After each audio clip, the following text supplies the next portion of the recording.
para finalizar con el último bloque de este trabajo final, vamos con la práctica número 4, en la cual se estudió las medidas de ganancia y patrón de radiación en una antena de bocina. Sabemos que la ganancia de una antena se mide en función, como ya se dijo, al tamaño, es decir, la longitud que tenga la antena y la frecuencia que posea la misma.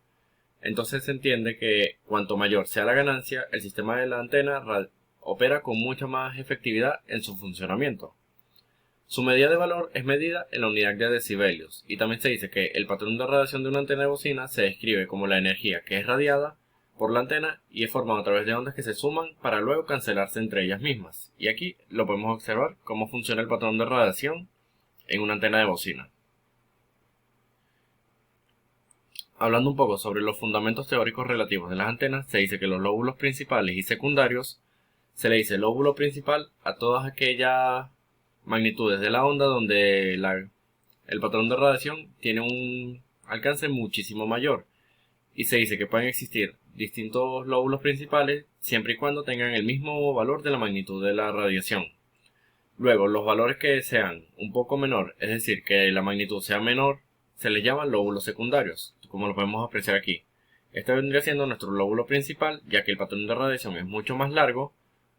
y los lóbulos laterales, o también llamados secundarios, son los lóbulos que tienen una magnitud un poco menor en diferentes direcciones.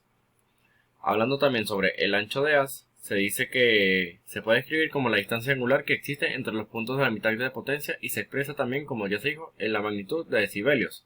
pero en este caso se expresa con la magnitud de menos 3 decibelios, y normalmente se considera tanto el ancho vertical como el ancho horizontal, y aquí se puede apreciar el vertical y el horizontal. Ahora, hablando un poco de la eficiencia, se define como la relación que existe entre la potencia radiada y la potencia que entrega una antena, y se define también como la relación entre la ganancia y la directividad y la eficiencia total de una antena. También se utiliza tomando en cuenta la pérdida en las terminales de entrada, así como las pérdidas que también pueden ser causadas por la reflexión debida al desacoplamiento de las líneas de una transmisión o también a la pérdida durante la conductancia. Luego tenemos la densidad de potencia, que se define como la unidad por área y es medida en watts por metros cuadrados, es decir,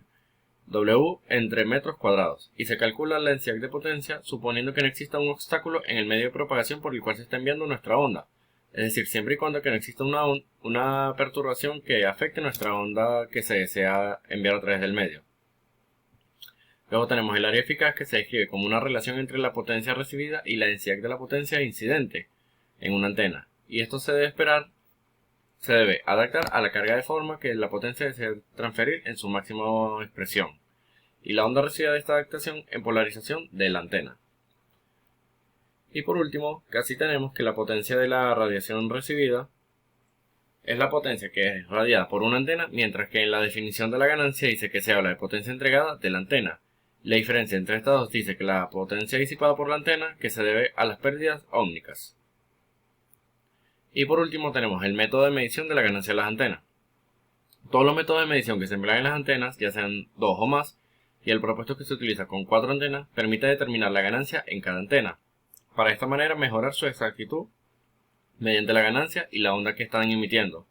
Luego se incluyen las ecuaciones desarrolladas y que se efectúan en comparación con los resultados. Y para esta manera determinar mucho más eficientemente los errores que pueden existir durante el envío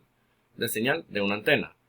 Y por esto tenemos que la ganancia de las antenas se puede determinar mediante diferentes alternativas que emplean 2 o 3 o 4 o muchas más antenas. Y eso sería todo para finalizar con la defensa de este trabajo final en nuestra área de laboratorio de antenas y propagación.